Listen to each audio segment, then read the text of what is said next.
Live in studio is Garrett Reisman, professor of astronautical engineering at USC, former NASA astronaut, former SpaceX guy who helped to design the capsule, knows all of this stuff.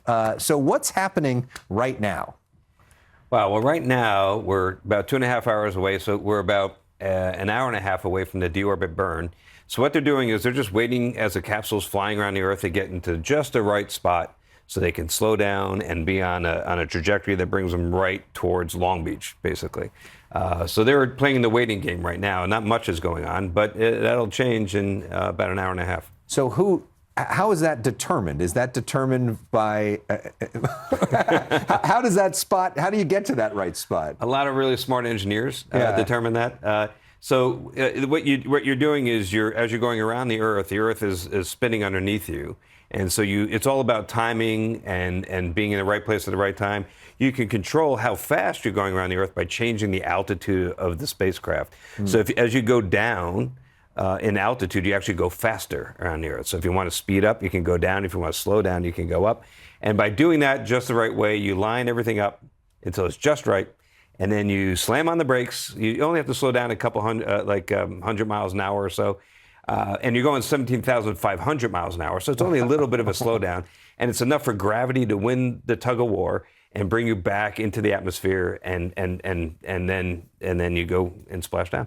Wow, what a crazy piece of cake. Crazy math problem at that level.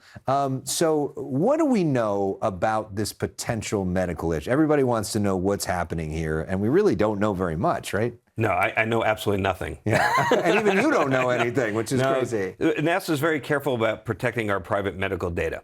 So just like we have HIPAA laws and all that, NASA takes that very seriously. So they're not going to publicly discuss what's going on. It's up to the individual crew member. If they wish, they can publicly disclose, like, hey, this happened to me. I could tell you all the stuff that happened to me when I was up in space, but that's of my own free will. NASA can't do that for me. And we also don't know, is it the Russian or is it the Japanese person and then in which case it wouldn't even be NASA's deal. Or is it Zena or is it Mike? We don't know. I suspect it's Zena or Mike because NASA's been controlling this decision about whether to come home. Now, of course, NASA has and SpaceX operate the Crew 11 capsule, the SpaceX Dragon, so that kind of makes sense. But I suspect it's. Yeah, I'm just guessing, but I suspect it's one of the Americans. I think it's one of the Americans. So left behind now is going to be 3 people, 2 of them Russian, 1 of them an American, who are already up there at the International Space Station.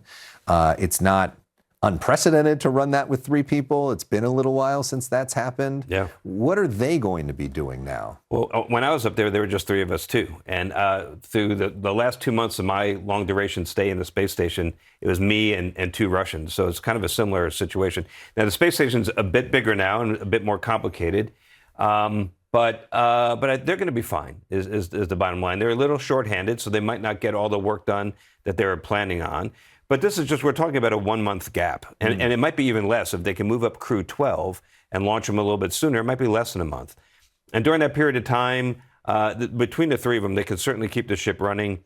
They even have the capability to go out and do spacewalks if they need to. One of the Russians that remains with Chris is trained to go out in the American spacesuit. So that's something we worry about. If in another bad day, if it gets worse, something on the outside breaks, and there's things out there that if it breaks, you have to go out and fix it. Sure. But they can even do that. So they're in a pretty good situation. It'll be a little more lonely, I suppose, with just 3, but hey, we did just fine. Yeah, and the crew that is coming home now early was supposed to do spacewalks to work on some solar stuff outside. Those clearly not happening, at least not yet. Garrett, thank you so much. You'll be back for our next hour of coverage because we are staying on late tonight to watch this whole thing happen.